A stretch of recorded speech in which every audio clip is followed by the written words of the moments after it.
I froze, the knife still in my hand, onion tears stinging my eyes for reasons that had nothing to do with dinner. "Sell your car, Mom," my son said, his tone practical, his eyes calculating. The words hit harder than the heat from the stove. My daughter-in-law smiled from behind her wineglass, sweet as vinegar. "It's just sitting there, Ellie, gathering dust." After 50 years of driving every mile of this family's life, I'd apparently become clutter too. They thought they were taking my keys. They didn't know I'd built the road. We're about to begin, but if you'd like, share where you're joining from. It reminds me this story doesn't echo into silence. It lands somewhere real. Drop it in the comments and don't forget to subscribe. The knife in my hand paused mid-slice, the sound of onions sizzling fading behind Mark's voice. "Sell your car, Mom," he said, like it was a practical thing, like he was asking me to toss out a pair of old shoes. "You don't drive anymore. You're retired. We could use the money for upgrades." Upgrades. That word hung in the kitchen like a bad smell. Cindy, standing by the fridge, chimed in with her usual syrup. "It's just sitting there, Ellie, gathering dust." For a moment, no one spoke. The only sound was the steady click of the ceiling fan. I looked down at the cutting board, at the half-chopped onions, at my own hands, steady as ever. Then I set the knife down carefully, wiped my palms on the towel, and turned to face them. "Excuse me?" I asked. Mark leaned back against the counter, his expensive watch catching the light. He had that tone, half lecture, half pity. "It's not personal. It's logical. The insurance, the maintenance. Why keep something that doesn't serve you anymore?" His words landed soft, but the disrespect underneath them was sharp enough to cut. Cindy reached for the wine bottle, filling her glass to the brim before adding, "We just want to help, Ellie. Sometimes we hold on to things because of sentiment, not sense." Sentiment. They said it like it was a weakness. I smiled politely, the way Southern women are trained to when someone crosses a line. "You're right," I said softly. "It's been idle long enough." Mark looked relieved, mistaking surrender for agreement. "Good, I can handle the listing. I've got a buyer lined up who specializes in classics." Of course he did. I wiped the counter slowly, buying time. "That's efficient of you." Dylan appeared in the doorway just then, holding a model airplane he'd been working on. His eyes bounced between us, sensing the tension. "Grandma, are you really selling the Mustang?" The boy's voice made something inside me stir, a threat of defiance I thought had gone quiet. "We'll see, sweetheart," I said. "Some things don't go easy." Mark exhaled impatiently. "Mom, please don't make this emotional." "Everything worth keeping is emotional, Mark." He frowned, checking his phone, already half gone from the conversation. Cindy brushed imaginary crumbs from the counter. "We'll swing by tomorrow," she said. "You can show Mark where the title is." "Of course," I murmured. They left soon after, her perfume lingering longer than her goodbye. The house fell quiet again, the way it does after a storm that didn't quite break. I stood there for a while, staring at the doorway where my son had just stood. The air felt heavy, like old grief pressing down. The car he wanted to sell wasn't just metal and paint. It was the last thing my husband and I built together, every bolt touched by our hands. Outside, twilight stretched across the lawn, tinting the sky a deep, bruised blue. I could see the garage from the kitchen window, the slanted roof, the narrow driveway, the faint silhouette of the Mustang beneath its cover. Dust gathering, yes, but dust never ruined steel. I washed the knife, dried it, and set it in the drawer with a calm that wasn't calm at all. Then I poured myself a small glass of whiskey and sat at the table. The same table where I'd once taught Mark how to balance a checkbook, back when he still believed I knew something worth knowing. The phone buzzed beside me, a message from an unknown number at first glance. But I recognized it immediately. Tom Redding. Still up workin'? I hesitated, then typed back. You could say that. He replied a minute later. Something wrong? My fingers hovered over the keys. Then I wrote, Mark wants me to sell the Mustang. Tom's answer came fast, over my dead body. A small laugh escaped me, unexpected, shaky. I looked again out the window at the garage. The outline of that car had been my shadow for years, the one thing that reminded me who I used to be. Time to move the Mustang, I typed. Tom sent back a thumbs-up emoji, his version of a vow. I set the phone down and let the words settle. Outside, a single porch light flickered on across the street. One of those polite Nashville nights when everyone pretends they can't hear the tension next door. Somewhere in the distance, I thought I heard thunder. Or maybe it was just the old garage door shifting in the wind. Either way, something had started moving again. I took one last sip of whiskey and whispered to the empty kitchen, idle long enough. The next morning, the house felt smaller, like it had shrunk overnight to fit the size of Mark's opinion. The coffee tasted burnt, the air too still. I stood at the window again, watching the light crawl across the driveway until it reached the corner of the old garage down the street. I hadn't been there in months, not because I'd lost interest, just because peace sometimes hides in neglect. But today, I needed to see it. I slipped on my worn leather jacket, the one my husband used to tease me about, and tucked my phone in the pocket. The walk was short. 5 quiet blocks through manicured suburbia where every mailbox gleamed and every neighbor waved without meaning it. Nashville mornings can be like that. Polite on the surface, humming with judgment underneath. When I reached the building, the sign still read, Warren and Redding Restorations, though the paint had begun to fade. The big bay doors were half open, sunlight streaming in thick with dust and the metallic tang of oil. Inside, the smell hit me. Grease, gasoline, rubber, history. It was the scent of every memory that still had grit on it. Morning, Ms. Warren. Leah straightened from under a lifted Chevy, wiping her hands on a rag. Stray curls stuck to her forehead, streaked with engine grime. She looked too young to know how much weight a secret can carry, but she carried ours anyway. You heard from your son again? She asked, smirking like she already knew the answer. I exhaled through my nose. He wants me to sell the car. She laughed, a bright, irreverent sound that bounced off the metal walls. Which one? The one that pays his bills? I couldn't help the ghost of a smile. He doesn't know that yet. Leah shook her head. Men like that never ask the right questions. I ran my fingers along the fender of a half-restored Mustang, twin to mine, its hood gleaming like something ready to breathe again. Every car in that place had a story.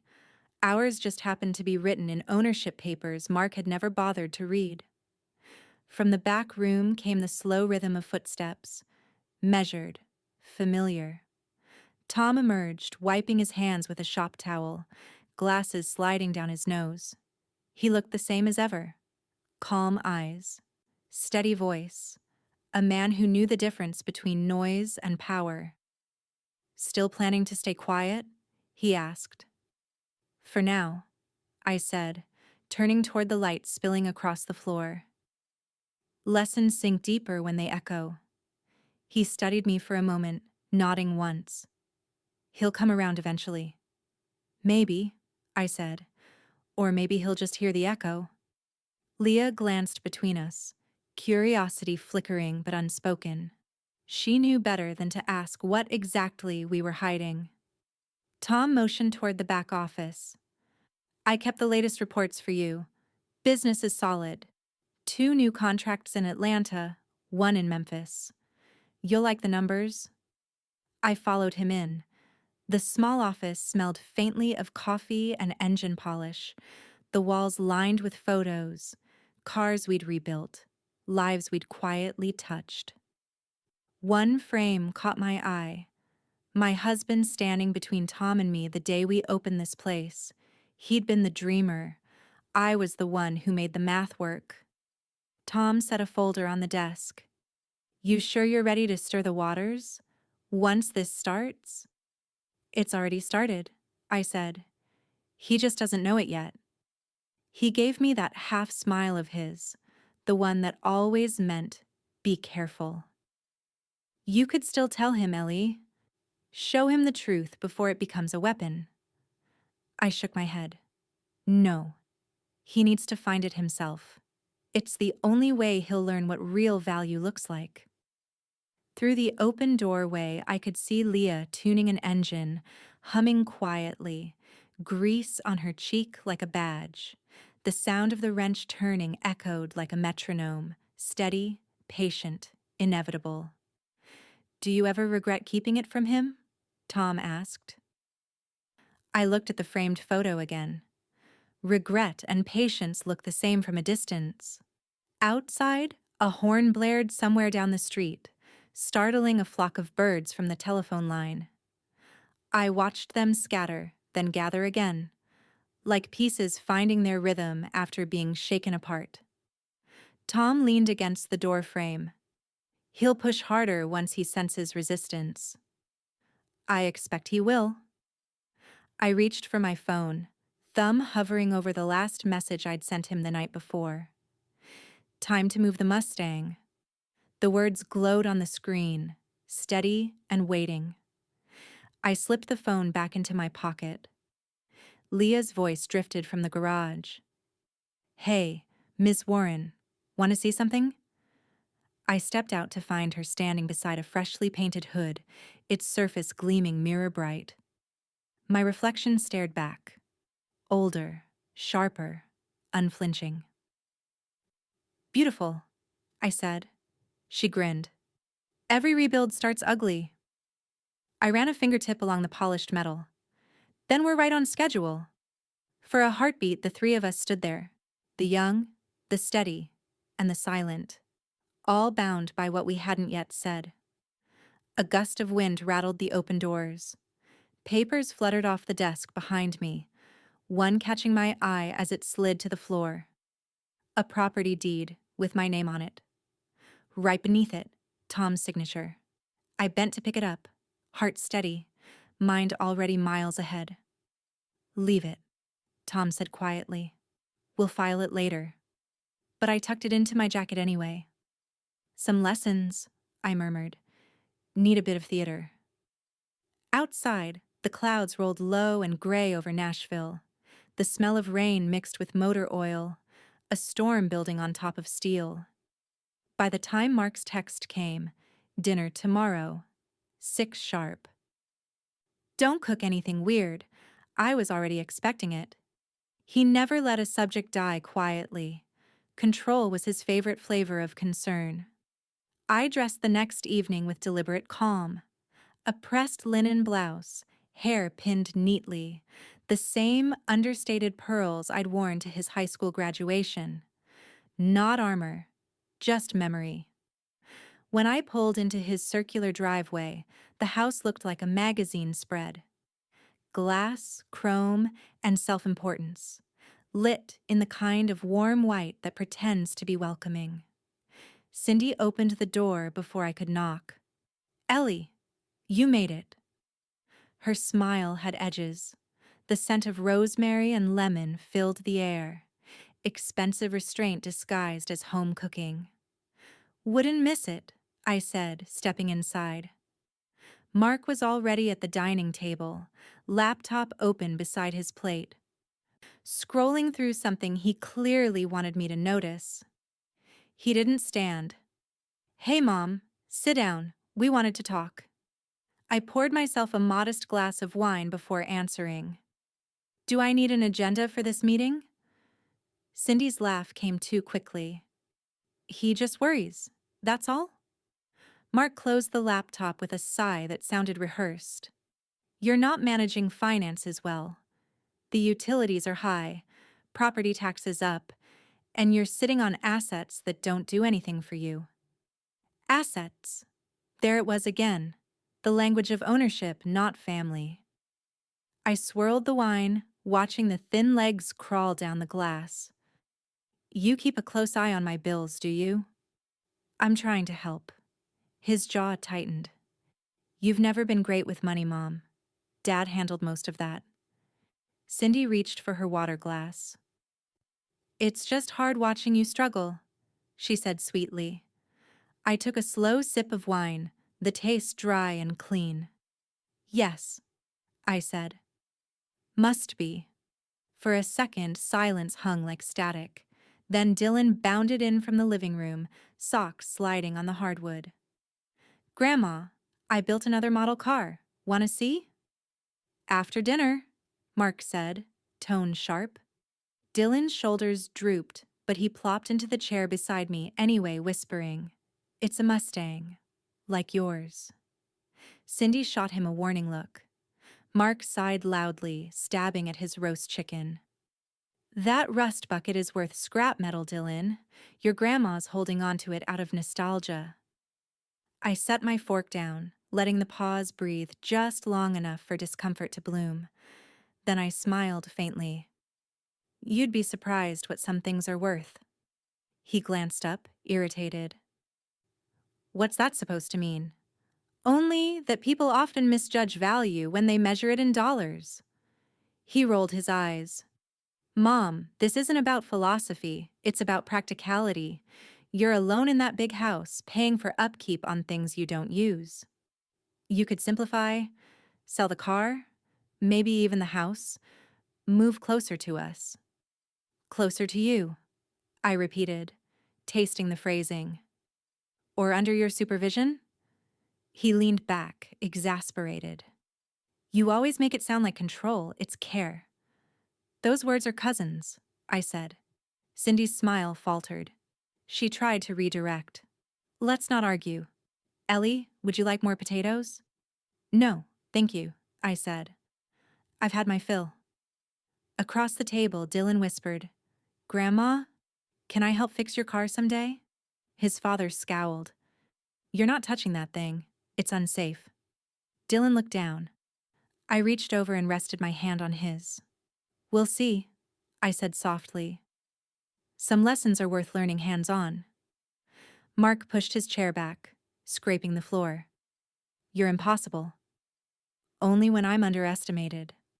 He stood abruptly, collecting plates he didn't need to collect, retreating into the kitchen under the pretense of chores. Cindy followed, murmuring something about dessert. Dylan leaned toward me, whispering conspiratorially. Dad's mad. I know, I said. He's just undertuned. The boy giggled. Like an engine? Exactly like that. When Mark returned, he placed a small envelope beside my glass. Your insurance renewal came to my office by mistake. Thought you should sign it. I looked at the envelope, unopened, addressed to me, but handled by him. Appreciate it. I didn't touch it. He waited for a reaction. When none came, he forced a polite smile. I'll have someone come by this week to take photos of the car. For the listing. Of course, I said. I'll make sure she's polished. The words seemed to land wrong. His smile twitched. He gathered the dishes again and disappeared into the kitchen, the sound of running water covering the tension. Cindy offered a brittle laugh. He just wants what's best, you know. I'm sure he does. When they turned away, I slipped the envelope into my purse without looking inside. Paper had weight, and this one felt heavier than it should. Outside, as I walked to my car, the night air carried the smell of wet asphalt. rain holding itself back. Through the window, I could see Dylan watching me from the hallway, his little hand pressed to the glass. I smiled and lifted my keys, just once, so he'd know I still had them. Inside my jacket pocket, the property deed from Tom's office brushed my fingertips, a quiet reminder of who truly held the steering wheel. The next day, the envelope Mark had handed me still sat unopened on my kitchen counter, like a guest who'd overstayed. The house was silent except for the clock ticking too loudly. I made coffee, stared at the envelope again, and slid it into a drawer without breaking the seal. I'd seen enough of his handwriting lately. Instead, I picked up my phone and called Tom. "Let's finish it," I said. He didn't ask what it was. "I'll open the office. Give me 30 minutes. By the time I got to the garage, the clouds had broken just enough for the morning light to spill through in narrow, disciplined bands. The Mustang sat beneath its canvas cover, a sleeping animal that still had bite. I ran a hand along the shape of the hood. "You're not going anywhere," I whispered. Tom was waiting in the office with a pot of coffee already brewed and a folder thick with papers. I drew up the transfer documents: title, sale agreement, the trust paperwork. All clean, all quiet. I took the seat across from him. The desk between us was old oak, the same one my husband had built from scrap lumber when we opened the business. It still carried a faint burn mark from the day we'd dropped a soldering iron on it. Funny how permanence always leaves scars. Tom adjusted his glasses. "You're sure about this?" "I'm sure," I said, signing the first page. "Sell it to the company, on paper only. The funds go straight into the private trust we opened last year."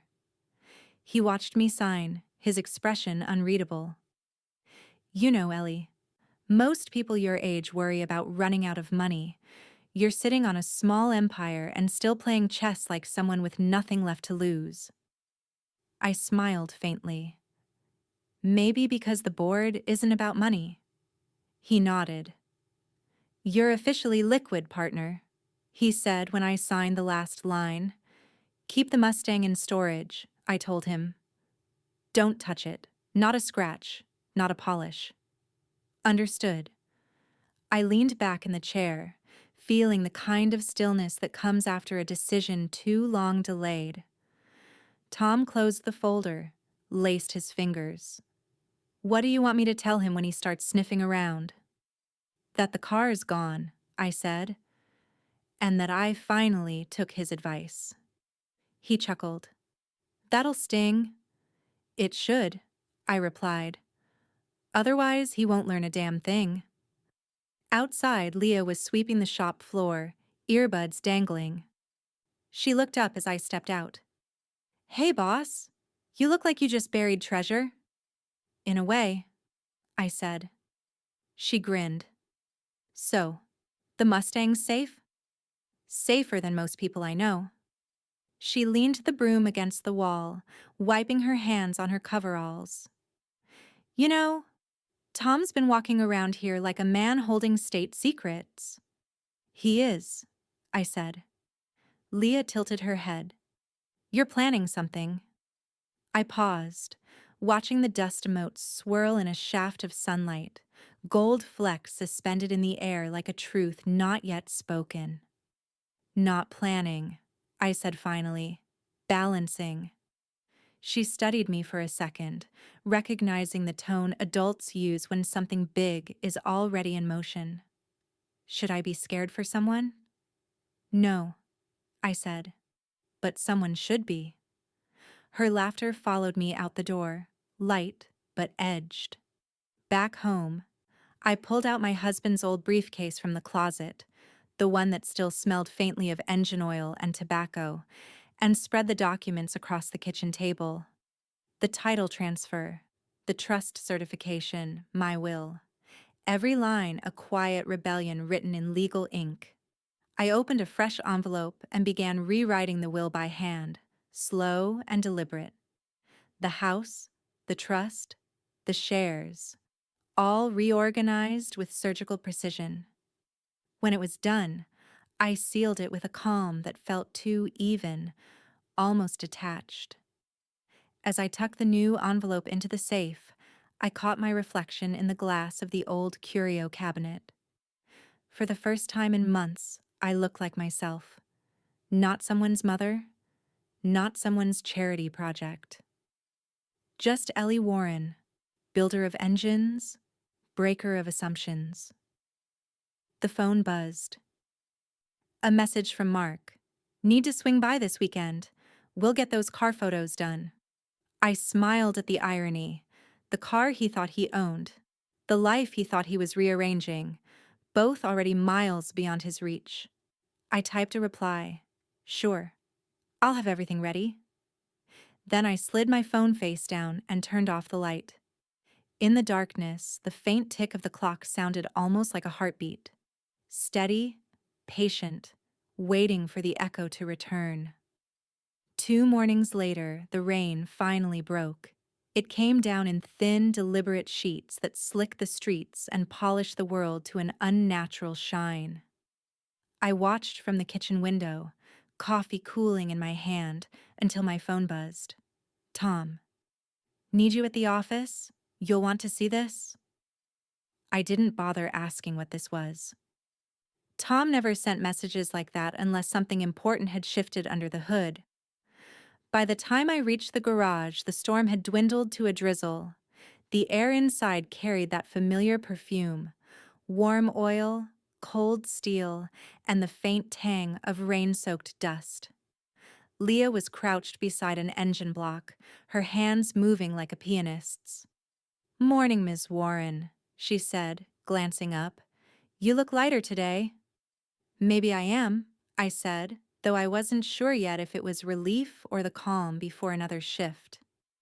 Tom was waiting in the back office, a ledger and a stack of printed statements spread across the table like a feast he'd been dying to serve.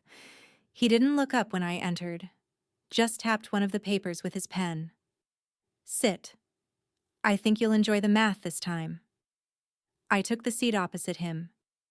The old desk groaned under the weight of decades of secrets. "Quarterly numbers?" I asked. He nodded, sliding a folder toward me. Atlanta opened strong. Memphis doubled what we projected. We're sitting at 120% growth year over year. I scanned the numbers, the columns blurring until one line caught my eye, a bold entry next to my name. "Ownership adjustment?" Tom leaned back, folding his arms. "You're majority shareholder now, Ellie, 61%. The expansion funding you signed off on last spring pushed your holdings over the edge." For a moment, I just stared at the paper. The rain outside softened into a hush, as if waiting. "Mark thinks I live off my pension," I said quietly. Tom smiled, but there was something bittersweet in it. "Then let him." I set the folder down carefully. "No. He needs a reminder that respect is a form of currency." He studied me for a beat. "And what do you plan to buy with it?" "Perspective," I said. "For him. And maybe a little piece for myself." He chuckled, low and rough. "You always were more of an engineer than a mother." I didn't flinch. Maybe that's why everything I build lasts longer than my patience. Tom pushed a pen toward me. "So, what's next?" I stared at the ownership line again. 61%. Control. It didn't feel like power. It felt like gravity. Something that had always been there, pulling quietly, waiting for me to notice. "Next," I said, reaching for a notepad. "I write a letter." He raised an eyebrow. "To who?" "My lawyer," I said. "Time to update a few instructions." He didn't press for details, but his silence carried approval. I wrote as the rain began again. Slow, rhythmic, certain. Words about trusts and shares and beneficiaries flowed like gears aligning. No threats, no emotion, just direction. That's the thing about power.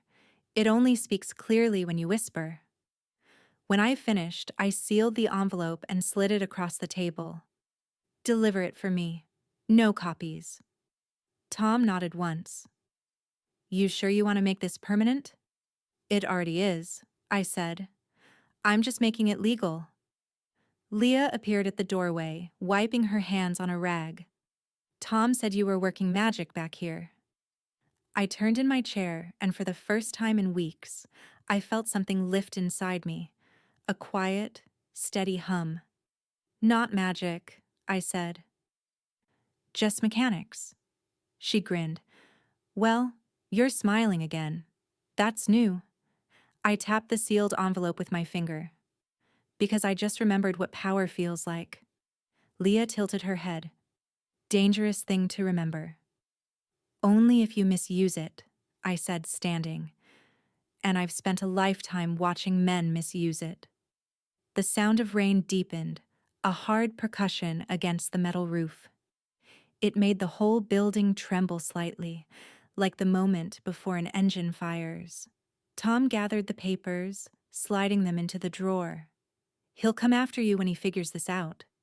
I'm counting on it, I said. As I stepped outside, the air smelled of rain and gasoline and inevitability. The Mustang sat silent beneath its cover, but I could almost feel the hum of the engine beneath. Patient, restrained, waiting for the ignition. The knock came early. Too early for civility, late enough for intention. 3 firm raps, evenly spaced. The kind Mark always used when he wanted to sound composed.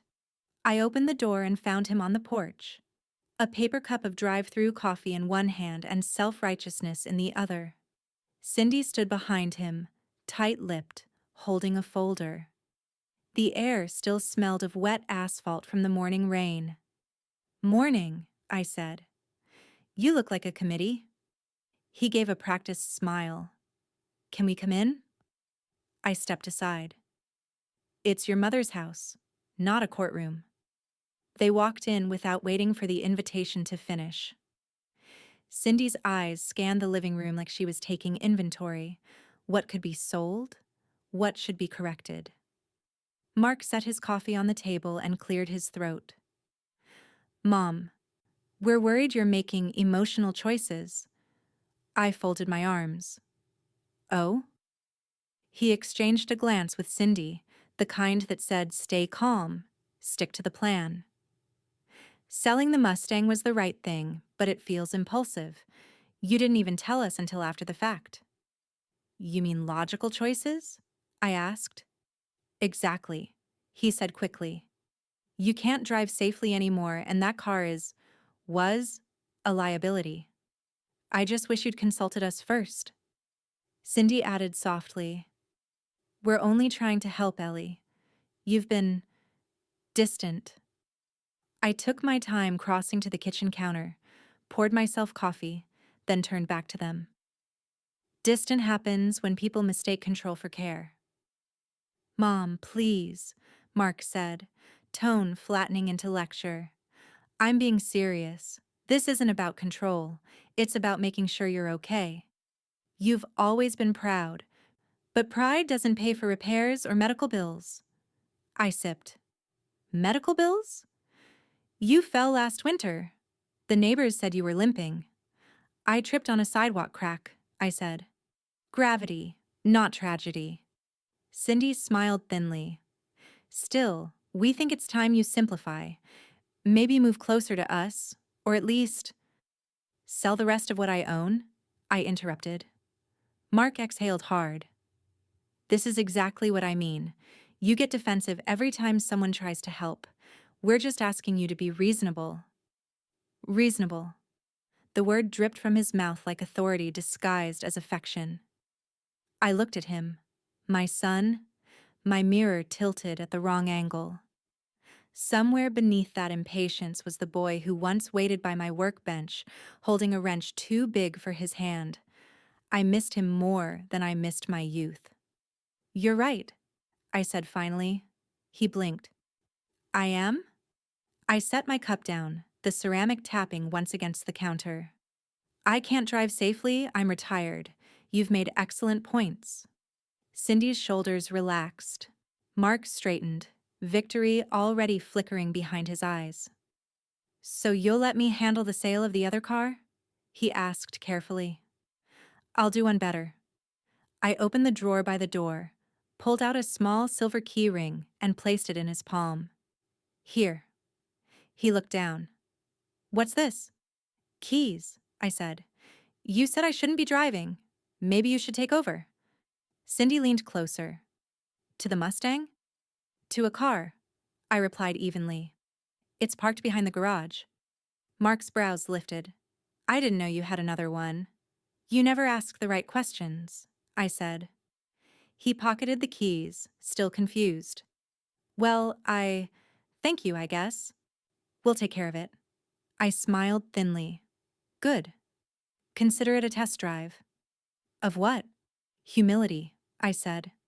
The word landed heavier than I intended, but I didn't take it back. Cindy reached for his arm. Maybe we should go. Mark nodded stiffly. Fine. We'll talk again after the weekend. You'll see this was for the best. They left as abruptly as they'd arrived, footsteps echoing down the walkway. Through the window, I watched him unlock the old sedan I'd had Tom park there the night before. A faded brown Caprice from the shop's overflow inventory, engine barely holding together. He turned the key. The car coughed, sputtered, then belched a plume of gray smoke that rolled across the driveway like sarcasm made visible. Leah had been right. It was beautiful theater. Cindy waved frantically for him to stop, but he drove off anyway. Coughing exhaust down the street, pride louder than the engine. I stood at the window until they disappeared around the corner. The silence that followed was rich and clean, like fresh air after machinery quits. My phone buzzed. A message from Tom. Numbers filed. Everything's official. You're untouchable now. I typed back one line. So is the lesson. Then I looked toward the garage where the real Mustang still slept beneath its cover, waiting. Not yet, I whispered. Let him stall first. By Friday, the neighborhood grapevine had done what it always does, took one seed of gossip and grew a tree out of it. I heard them before I saw them. 2 houses down, Cindy's laugh floated through the morning air, syrupy and too loud. I'd been trimming the rose bushes near the porch, pruning quietly, the way I like to start my day.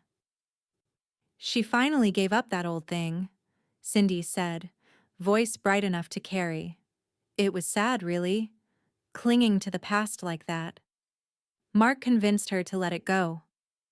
Their neighbor, Marcia, let out a sympathetic hum. Good for him. That car was an eyesore. Cindy lowered her voice, but not enough. He's taking over her finances next. It's time someone did. I kept my eyes on the roses, clipping a stem that didn't need clipping. The scent was sharp and metallic from the morning dew, almost like engine oil. Morning, Ellie, Marcia called when she noticed me. I looked up, smiled the kind of smile that doesn't give anything away. Morning. Beautiful day, isn't it? Cindy froze for just a beat before recovering. Oh, Ellie, we were just talking about, well, I was telling Marcia how you finally let go of that Mustang. Must feel lighter. Like lifting a burden, I said. My tone was pleasant, neutral, surgical. Sometimes you have to let people think they've done the heavy lifting for you. She blinked, uncertain if she'd been complimented or warned. I turned back to my roses before she could decide. By noon, the clouds had cleared and the air turned humid. I went inside, set the kettle on, and let the quiet settle around me. I cooked dinner early, pan-seared trout, roasted potatoes, a glass of wine that didn't need company. There's a specific kind of peace in cooking for yourself. No one to impress, no one to prove anything to. Just rhythm. Knife, pan, plate. Done. When I sat at the table, I thought of Mark in that sputtering sedan, probably still pretending to love the responsibility he thought he'd earned. Humility has a way of taking its time. The doorbell rang just after sunset. When I opened the door, Dylan stood there with his backpack half open and his hair sticking up like static. "Dad said I could come by," he said, breathless. "He's working late. Come in, sweetheart." He wandered in, glancing at the framed photos on the wall, the ones his father never looked at long enough to see the story in them. "Grandma, Dad says you'll move in with us soon," he said, around a mouthful of the cookie I handed him. I leaned against the counter, amused. "Did he now?" "Yeah. He said it'll be easier for you." I crouched to his level. "Tell him not to hold his breath." Dylan grinned. "That means no, huh?" "That means Grandma's got her own engine." He laughed, crumbs dotting his chin. "You're funny." "Don't tell your dad," I said. "He might start thinking I'm dangerous." After I sent him home, the house returned to its steady quiet. The kind that used to feel empty, but now felt earned. I cleaned the dishes, dried my hands, and sat at my desk by the window where the last light of day spilled in gold. My phone buzzed. A message from Naomi, an old friend from my engineering days, someone who knew me before motherhood softened my edges. "Naomi. They're circling, aren't they?" I smiled. She'd always had a sixth sense for timing. Me. "And I'm tightening the leash." Her typing dots appeared, then vanished. No response came. She didn't need to say anything more. I leaned back in my chair, eyes tracing the pattern of light across the floorboards. Outside, the neighborhood was calm again. Cindy's house glowed warm in the distance, her silhouette pacing past a window. Probably recounting the story again, adding new details, making herself the hero. Let her. Every lie needs momentum before it runs out of gas. In the garage, the faint hum of the dehumidifier kicked on. The Mustang's cover fluttered slightly from the breeze through the vent, a subtle reminder that truth, like machinery, hums, even when it's idle. I walked to the door leading into the garage, rested my hand on the knob, and listened. The stillness was perfect, poised. "Not yet," I murmured. When I turned off the light, I caught my reflection in the window pane, steady, unbothered, unreadable, the kind of expression that comes right before the next move in a long game. Saturday morning started with the sound of my phone buzzing against the kitchen counter. I ignored it at first, letting the vibration run out. It buzzed again, longer this time. I finally glanced down. "Mark." I didn't answer. I already knew that tone of persistence. The next message confirmed it. "Need to talk. Important. Don't freak out." He always said don't freak out right before doing something foolish. The third call came within minutes. I let it ring while I sliced fruit for breakfast, the knife steady, unhurried. When it stopped, I checked the time, 9:02 a.m. 10 minutes later, his car pulled into the driveway fast enough to make the gravel spit. I didn't move from my chair when he came inside without knocking. "Mom, why is the title to the Mustang under some company name?" he demanded, waving a printout. His voice was already pitched halfway between panic and accusation. I raised my coffee cup. "Good morning to you, too." "I just got off the phone with a buyer," he said. "Guy's offering cash, a lot of it. But when he ran the VIN, he said the car's not owned by you. It's registered to Warren Restorations LLC. What the hell is that?" I took a slow sip, let the quiet stretch. "Sounds like good bookkeeping." He slammed the papers on the table. "Don't mess with me, Mom. Did you sign something? Did Tom talk you into this?" "Tom doesn't talk me into things," I said evenly. "He talks numbers." I decide what adds up. Mark's eyes narrowed. You put the car under someone else's name?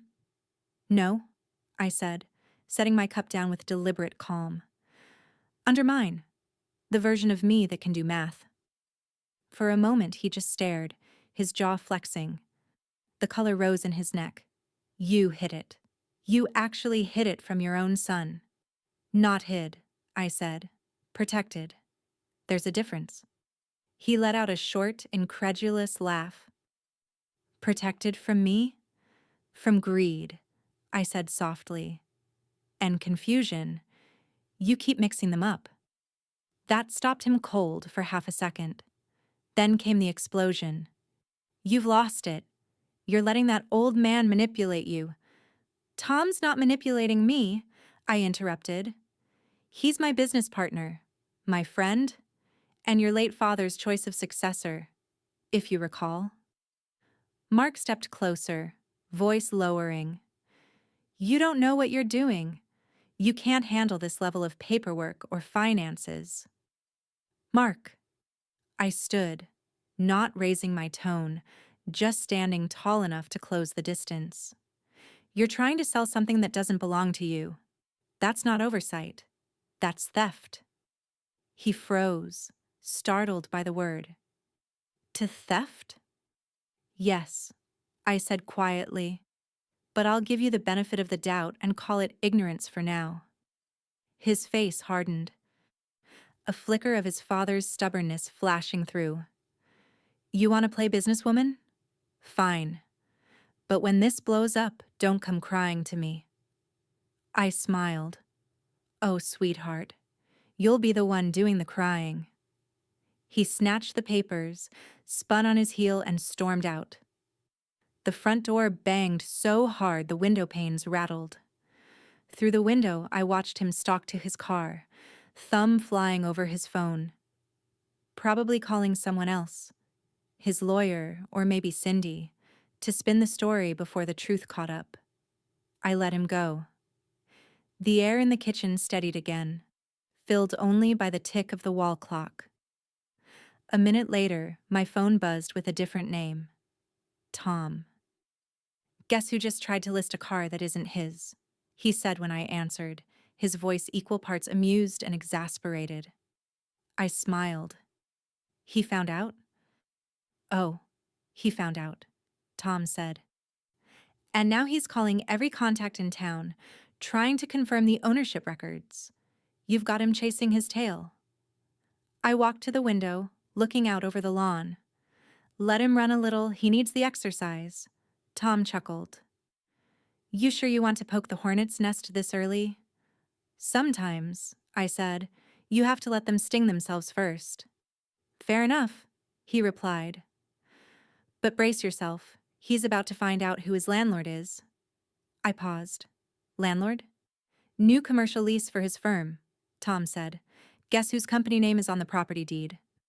For the first time that morning, I laughed. Quiet, low, real. Oh, Tom, I said. That's almost poetic. Almost?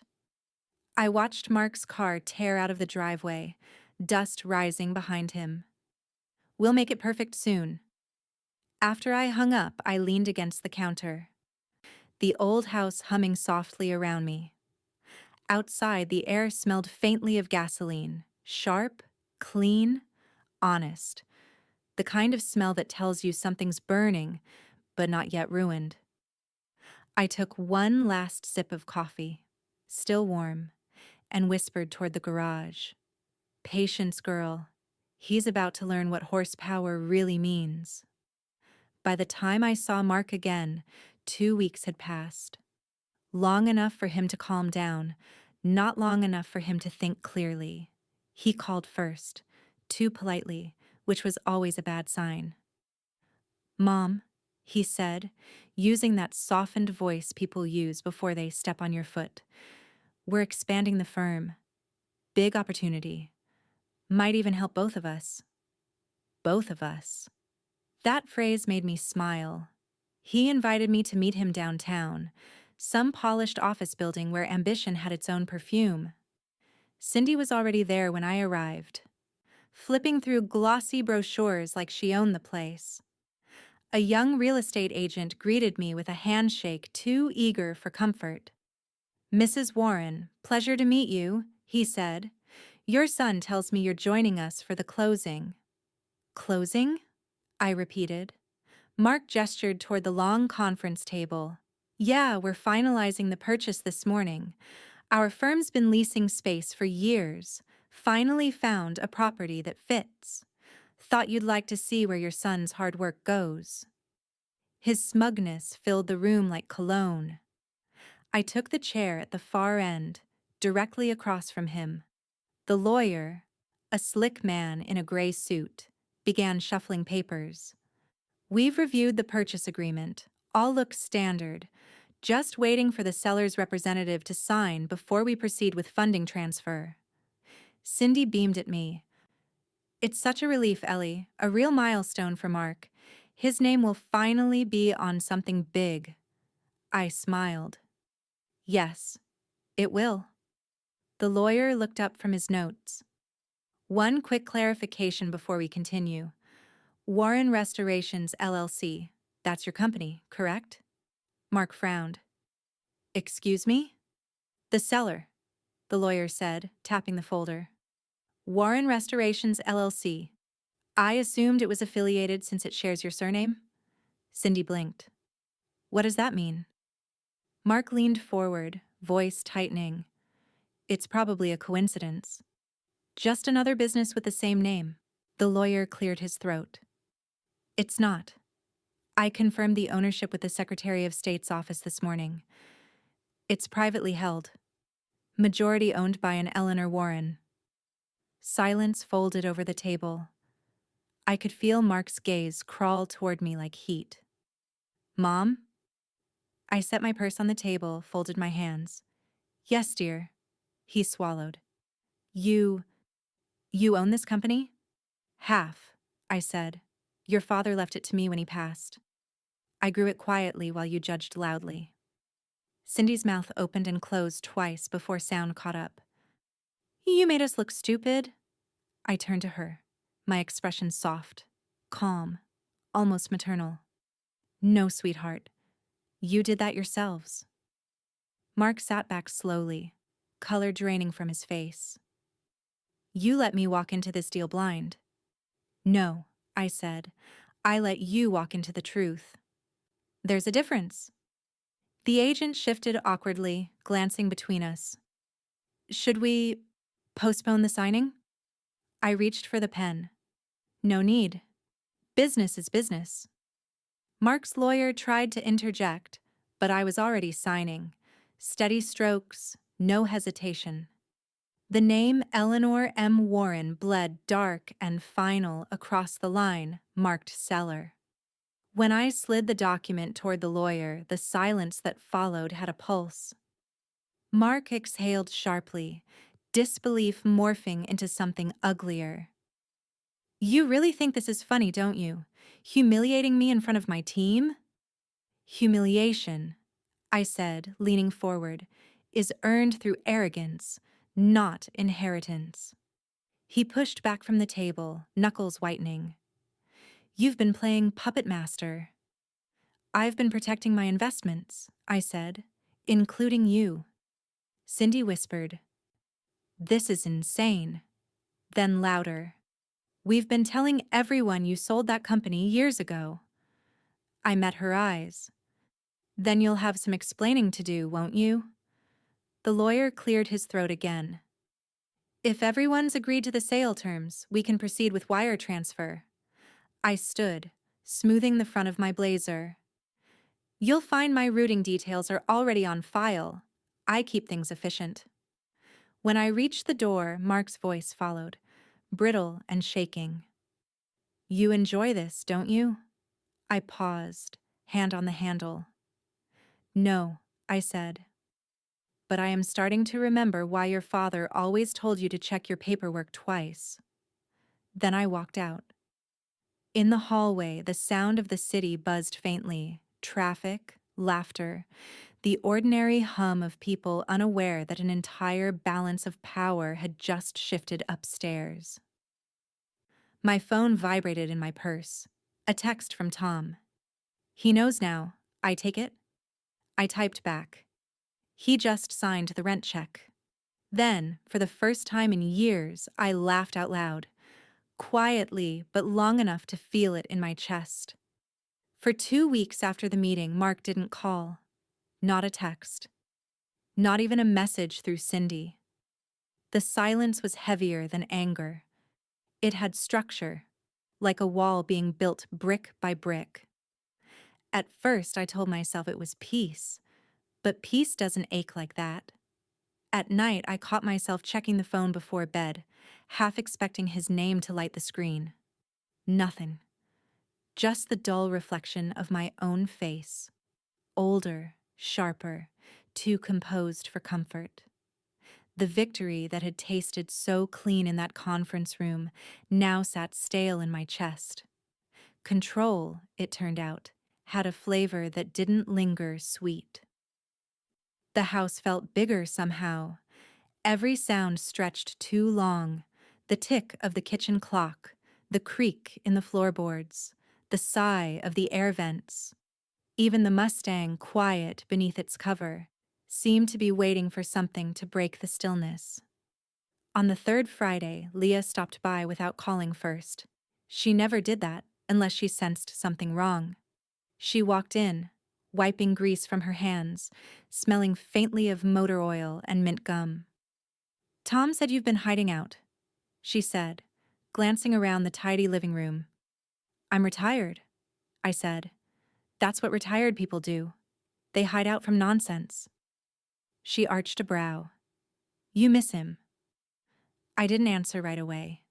Instead, I poured us both iced tea, the glasses sweating instantly in the warmth. Finally, I said, "I miss who he was before entitlement replaced gratitude." Leah sat across from me, elbows on her knees. "You think he'll come around?" "Maybe," I said. "But men like Mark rarely come back to the table they flipped over." She leaned back. "You sound like you've already written the ending." I smiled faintly. "No, I just know the middle chapters tend to rhyme." For a while, neither of us spoke. The air hummed quietly with late summer cicadas outside. Then Leah's gaze drifted to the mantel, to the old framed photo that had sat there untouched for years. Mark at 10, grinning wide, handing me a wrench while his father snapped the picture. His hair stuck out in the same stubborn way it does now. My hand was steady on the tool. His was clumsy, eager, trusting. Leah followed my stare. "That's a good picture," she said softly. I nodded. "It used to hang in his office before Cindy decided it didn't match the decor."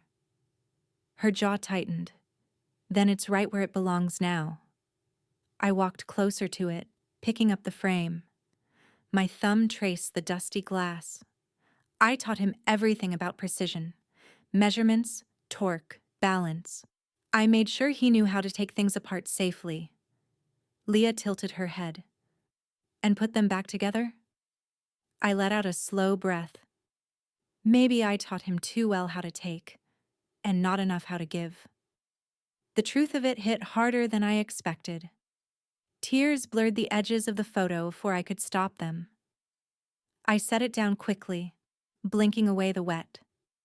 Leah stood, her voice gentle but firm. "You can fix engines, Ellie. You can fix people too. Just takes longer, and the parts never come cheap." I smiled at her through the ache. That's what scares me.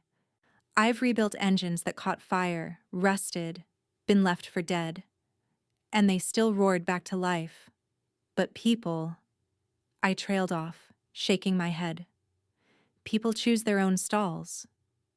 Leah crossed to the window, peering out toward the garage.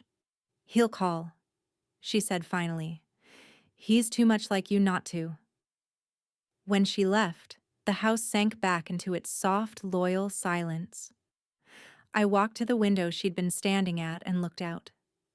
The sunset had turned the sky to rust and copper, the exact colors of the Mustang's hood when we first restored it. Somewhere, I thought, Mark was looking at the same sky, angry, proud, and too young to understand that both emotions were just fear in better suits. I touched the window pane, my reflection dimming against the glass. "You'll learn," I whispered. "You always do, just later than I hope." The clock ticked again, steady, patient.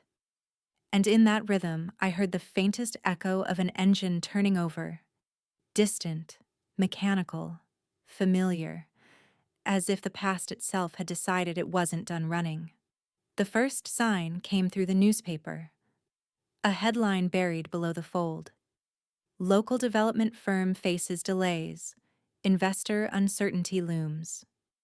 I didn't have to read the article to know whose firm it was. The phrasing alone, "uncertainty looms," had Mark written all over it. When things went wrong, he always hid behind big, impersonal words. By the end of that week, I got the call. Not from him, of course. Cindy. Her voice was thin and rushed. "He's under a lot of pressure, Ellie. The investors are furious.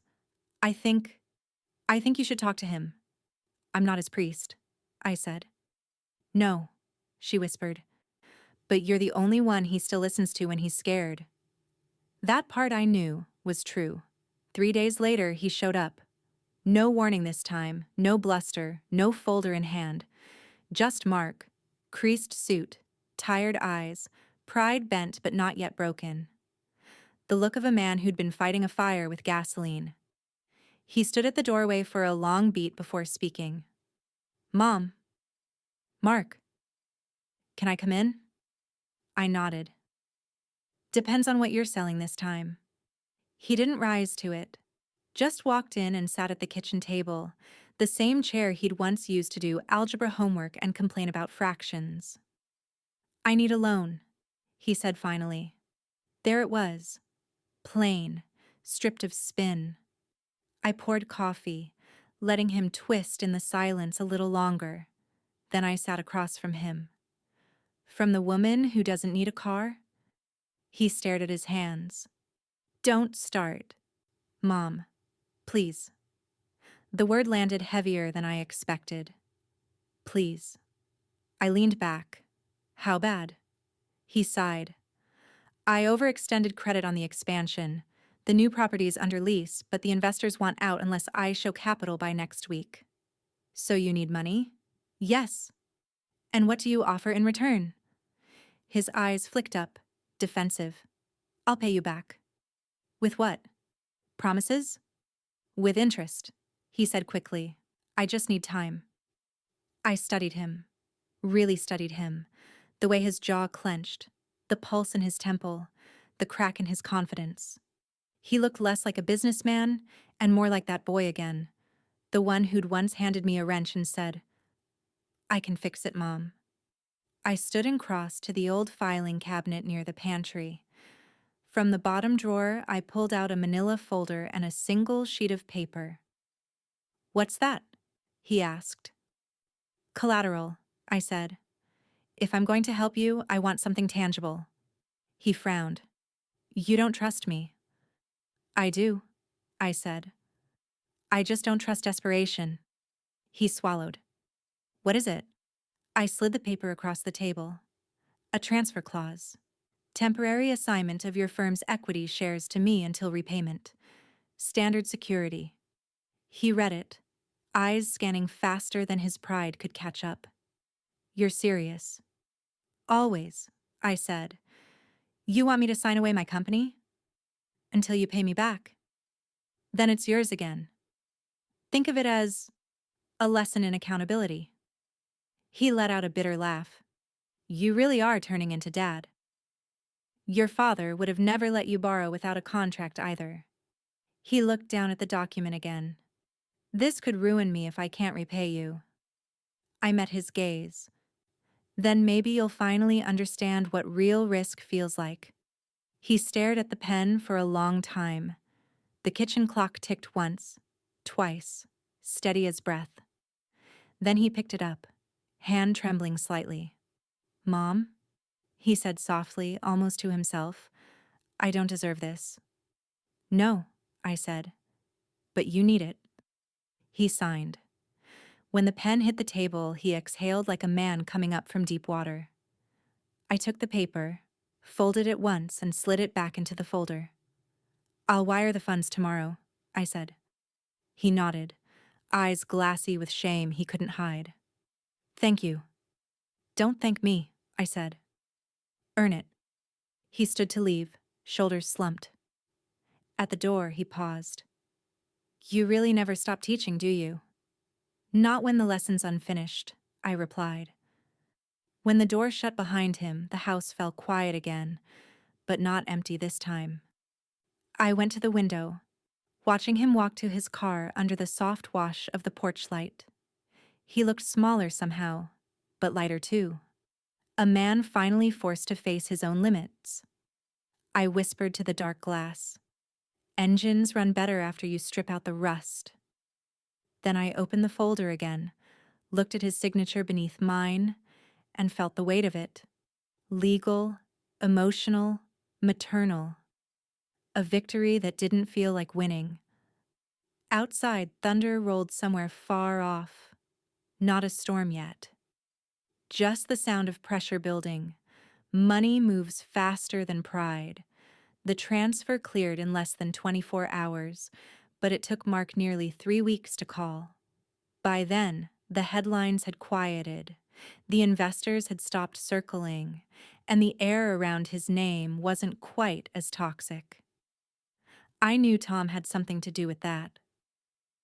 He showed up one afternoon with his sleeves rolled and a grin that belonged to a man who enjoyed a quiet fix. "Took your boy a while, but he's learning. Pride doesn't pay bills, results do." "You've been feeding him contracts?" I asked. "Feeding him structure," Tom said, pouring himself coffee like he'd earned it. "Small restoration jobs, mentoring calls through the shop. He thinks it's charity. I call it calibration." I smiled. "You always did like a good rebuild." "And you always did enjoy letting the engines overheat before cooling them off." He was right. I had been watching from a distance, never interfering, just checking the weekly ledgers, reading between the numbers. Slowly, Mark was starting to learn what it felt like to work without entitlement, to sweat for balance instead of recognition. By month's end, his tone had shifted. The next time he called, it wasn't with panic, just fatigue. "Thanks for the help, Mom," he said. "I'm figuring it out." Progress, I thought. The kind that doesn't announce itself. It hums quietly in the background until you realize something's running smoother. Then one night, Cindy called instead. Her voice was clipped, defensive. "He's impossible to live with right now. Moody, tired, obsessed with fixing what can't be fixed." "Maybe he's finally fixing himself," I said. "That's not funny." "No," I agreed, "but it is necessary." There was silence, then a small, brittle sigh. "I'm staying with my sister for a while. He can stew in his own workshop." "Let him," I said. "Engines run hotter before they settle." After she hung up, I sat for a while by the window, looking at the garage across the street where Tom's lights still burned late. Somewhere inside that fluorescent glow, my son was being reshaped, not by my lecture, but by labor. The following weekend, Dylan appeared on my porch holding a paper bag of tools almost as big as him. "Dad said you could teach me engines while he's working," he said, eyes bright. "I want to learn how stuff fits together." I grinned. "That's a dangerous hobby. You might end up too smart for your own good." He shrugged. "You taught Dad, didn't you?" "I did," I said softly. "And now we're rebuilding him." We spent the afternoon in the garage, the air thick with the smell of oil and old stories. The Mustang sat uncovered now, gleaming again under the hanging lights. I'd been maintaining it quietly, waiting for the right moment to let her breathe again. Dylan peered under the hood as I lifted it. Whoa. It's like a machine heart. Exactly, I said, handing him a wrench. Cars are like people. Some need rebuilding. He turned the tool over in his small hands, testing its weight. Even Dad. Especially Dad. He laughed. Pure, innocent, unscarred by the grudges adults like to polish. Will he ever drive this car again? I looked at the Mustang. The engine clean. Ready. Maybe, I said, when he learns how to handle the gears. For the next few weekends, Dylan came faithfully. We replaced plugs, cleaned filters, calibrated carburetors. He learned the language of mechanics, the patience of alignment, the humility of torque. One Sunday afternoon, as he wiped his hands, he said, "Dad's been coming to the shop at night. Mr. Tom makes him fix old cars." I raised an eyebrow. Does he complain? He used to. Now he just works. Says the noise helps him think. I smiled. Then Tom's doing his job. By fall, the leaves had started to turn, and Mark's voice carried something I hadn't heard in years. Stillness. Not defeat, not submission. Stillness. He stopped calling about money. Instead, he started asking about process, how to manage supply costs, how to handle delayed clients. Questions that sounded less like demands and more like the first steps of humility. One evening, as I closed up the garage, Tom called. "He's getting it," he said. "Not fast, but true." "Good," I said. "Real learning always leaves grease under your nails." Tom chuckled.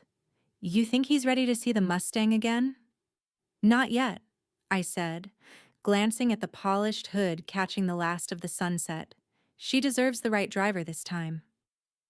Outside, the cicadas started up again, their song low and endless.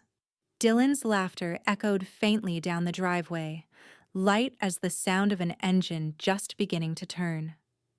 And for the first time in a long while, I felt something unfamiliar settle in my chest. Not pride, not victory. Something simpler. Hope. The first chill of winter crept into the mornings, that faint bite in the Tennessee air that smells like both endings and beginnings. I'd been putting it off for months, but the day finally felt right. I drove to the attorney's office with my new draft of the will folded neatly in my bag. The air inside the building smelled of coffee and paper, things meant to outlast people. My attorney, Helen, looked up from her computer when I walked in. "Ellie," she said, surprised but smiling. "Haven't seen you since the transfer paperwork." "Time to make a few adjustments," I said. She gestured toward her desk. "Changes to the trust?" "To everything." I handed her the envelope. She read through the pages, her expression flickering between curiosity and respect. 40% to your grandson's education, 40 to the foundation you set up for women in engineering. Love that, by the way. And 20 to your son, conditional upon. She stopped, rereading. Completion of a 1-year mechanic apprenticeship? That's correct. Helen chuckled softly. You're a rare breed, Ellie. Most people use their wills to control legacies.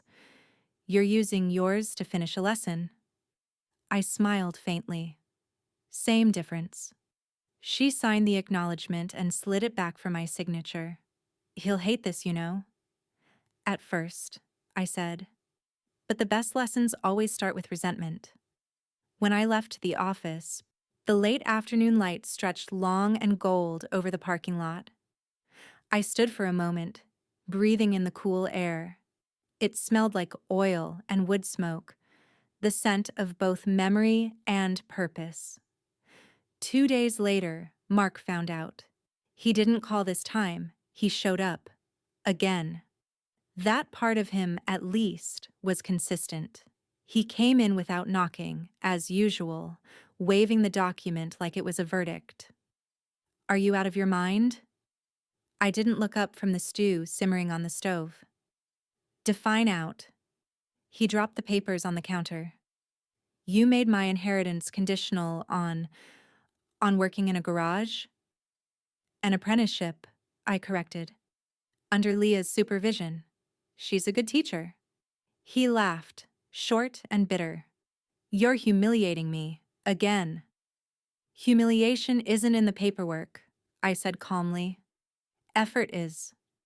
He stared at me, chest heaving. You think this fixes anything? That forcing me to play mechanic redeems me? I'm not asking for redemption, I said, turning off the burner. I'm offering understanding. You can't value what you've never built with your own hands. He looked away then, jaw tight. And if I refuse? Then Dylan's education and a lot of other good causes will thrive. Everyone wins except your ego.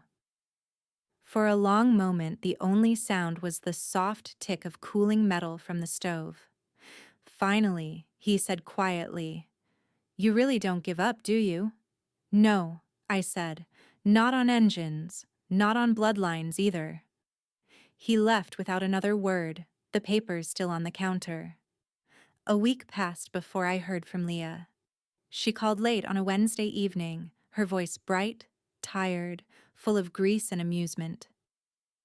Guess who just showed up at the shop wearing loafers? She said. I smiled. He came? He came, she said. Didn't know a ratchet from a torque wrench, but he listened. Clumsy, but trying. You'd be proud. I already am, I said softly. Tom says he might actually make it through the year. Oh, I have no doubt, I said. The Warren men always finish the race. They just need to push off the line. Leah laughed, then paused. You're not telling him about the Mustang yet, are you? Not yet, I said. That car has better instincts than any of us. She'll know when it's time. After we hung up, I walked out to the garage. The cold hit sharp, but the sight waiting inside warmed me. The Mustang gleamed beneath the overhead light, every inch polished, patient, timeless. Tom was there, leaning against the workbench, coffee in hand. He looked up when I stepped in. Heard from Leah. She says he's trying. Tom nodded. Trying's a start. I reached for the hook on the wall where the old keys hung, the brass worn smooth by years of use. I turned them over in my palm, the small jangle of history, weight, and promise in metal form. Bring her home, I said. He smiled. Sure you're ready for that? I glanced at the empty space beside the tool chest, the one that had been waiting too long. I think she's earned it. As he took the keys, the faint clink echoed through the garage, a sound small enough to miss, unless you knew what it meant. The engine of every story finally turning toward resolution. I heard it before I saw it. That sound. The low, confident rumble of an engine that knew its own worth. It rolled down the street like thunder with discipline, steady and smooth. I was standing at the kitchen sink when the vibration reached the floorboards, subtle but unmistakable. My breath caught before I could stop it.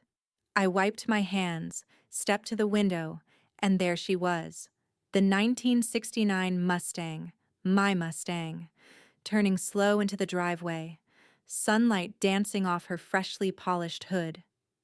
The garage door was already open. Tom stood to one side, grinning like a man who'd been waiting to deliver a secret. Behind the wheel sat Mark. He killed the engine, but the sound lingered in the air like applause fading in a theater. When he climbed out, I saw the grease on his hands first. Not performative smudges, not a token gesture, but real, deep in the fingernails kind of work. His shirt was rolled at the sleeves, his hair damp with sweat, his expression unreadable. Tom caught my eye, gave a small nod, then walked off toward the street, giving us space. Mark stood there a moment longer, as if unsure whether to approach. I walked forward, meeting him halfway between the open garage and the morning light. "You fixed it?" I asked, my voice softer than I intended. He looked down at the car, then back at me. "With Leah's help," he said, "and Tom's supervision." I circled the Mustang slowly, running my fingers along the edge of the door. The paint glowed, deep cherry red with just enough imperfection to prove it was done by hand. "She sounds good," I said. "She runs better than I do," he said, and for the first time in years there was something almost boyish in his smile. I turned to him fully. "How long?" "4 months," he said. "After hours, weekends. Leah's been patient. Said I was all elbows at first." "She's right," I said. "You used to hold a wrench like it was a credit card." He laughed. A small, real sound. "Yeah. Guess I was overdue for a different kind of education." We stood there quietly, the smell of gasoline and soap mixing in the air. A breeze cut through the open door, stirring dust and memory. Then, without a word, he stepped closer. For a heartbeat, I thought he might still be looking for a fight. But he wasn't. He just wrapped his arms around me. It wasn't tentative. It wasn't polite. It was solid and human and long overdue. For a second, I froze. Then I let myself lean in. It had been so long since I'd felt my son's heartbeat this close. He pulled back first, eyes damp but steady. "You didn't sell it," he said, voice low. "No," I said. "I just let it appreciate in value, like you." His laugh came out broken, somewhere between guilt and relief. "Guess I needed a tune-up." "We all do," I said. Behind him, Leah appeared in the doorway, wiping her hands on a rag. "Told him not to over-rev it," she said. But he insisted on testing his luck. Mark shot her a sheepish look. "She's got torque. I was just listening to her breathe." Leah smirked. "You sound like your mother now." "Good," I said. "The world could use a few more mechanics who listen." She tossed the rag over her shoulder and gave me a quick salute before heading back toward her truck. "See you tomorrow, boss." "Thank you," I called after her. When she was gone, I turned back to Mark. He was leaning against the hood, arms folded, staring at the car like it was both apology and prayer. "What now?" he asked. "Now," I said, brushing a speck of dust off the fender. "You drive it. Carefully." He raised an eyebrow. "You're serious?" "I think she's waited long enough for a second chance." He slid back into the driver's seat, hands settling naturally on the wheel. The engine roared to life with a deep, confident growl that filled the garage, vibrating through my chest. As the Mustang idled, he looked up at me through the open window. "You trust me with her?" I smiled. "I always did. I just stopped saying it out loud." He nodded once, no words needed. Then he shifted into reverse, backing her out slowly, sunlight catching in the windshield. I stood in the doorway, watching him ease down the driveway. Steady this time, no rush, no pride, just rhythm. The car glided like a heartbeat that had finally found its pace again. And for the first time, I didn't feel the need to correct, to lecture, to lead. I just watched him go. My son, my legacy, driving something built from patience, not power. The morning came clear and gold, the kind of Tennessee sunrise that warms everything it touches, even memory. Mist still clung to the fields beyond the neighborhood, thin as breath, curling away with each passing minute. I stood in the doorway of the garage, jacket zipped, gloves folded neatly in my hand. The Mustang waited in front of me, gleaming under the soft light. Alive again, humming low, eager but patient. Mark and Dylan were already outside, the boy perched on the fence like a little shadow of his father, both of them watching me with matching anticipation. Tom and Leah stood near the end of the drive, side by side, pretending not to make a ceremony out of it. But that's exactly what this was. A ceremony. A quiet one. The kind that doesn't need speeches. Mark rubbed the back of his neck. "You sure about this?" "About driving?" I asked, smiling. "It's like breathing. You don't forget. You just get better at pacing." Dylan's eyes sparkled. "Can I go next time?" "Next time," I promised. He grinned, satisfied. I slid into the driver's seat, the leather cool against my palms. The engine responded instantly when I turned the key, that low, faithful growl filling the air. It wasn't just sound, it was pulse. Tom leaned down by the window. "Still drive smooth?" I glanced up at him, that old shared smirk between us. "We'll find out." The tires rolled over the gravel, slow at first, deliberate. I eased her onto the road, feeling every vibration through the steering wheel, each one familiar, like an old friend clearing her throat. The road ahead stretched wide and golden, lined with maples just starting to turn. The wind pushed through the open window, catching my hair, carrying the smell of fall and gasoline. "Still drive smooth," I said aloud, half to myself. From the passenger side, Tom's voice echoed in memory, that steady drawl I'd come to rely on. "She never lost her engine," he used to say when we first built her, when the garage lights burned past midnight and we were younger than our dreams. "She never did," I whispered. At the end of the driveway, Mark had his arm around Dylan, both waving. I caught sight of them in the rearview mirror, 2 generations of Warrens, smaller with distance but steady, framed by the house that had held every version of us. Leah lifted a hand too, grease-streaked and smiling. I waved back once, then shifted into third, letting the car open her throat on the long stretch of asphalt that curved toward the hills. The sound filled me, deep, rich, alive. I hadn't realized how much I'd missed it, that feeling of control wrapped in surrender. The car moved like it remembered every lesson we'd ever taught each other. Don't fight the road. Listen to it. The sun climbed higher, turning the windshield into gold. Shadows of trees flashed across the hood like ghosts of the past, fleeting, harmless. For the first time in years, I didn't feel old or careful or strategic. I just felt present. Somewhere behind me, Mark would be locking the garage, guiding Dylan back inside, probably telling him stories about engines and stubborn women. Maybe this time, he'd tell the story right. I smiled, one hand loose on the wheel, the other resting on the gear shift. The rhythm, second nature. Halfway up the ridge, I slowed. The valley opened beneath me, the same road my husband and I had driven when the car was new. The same route I took the day after his funeral, when silence had been the only passenger I could bear. Now, the silence felt different. Not empty. Full. I downshifted, the engine purring low, content.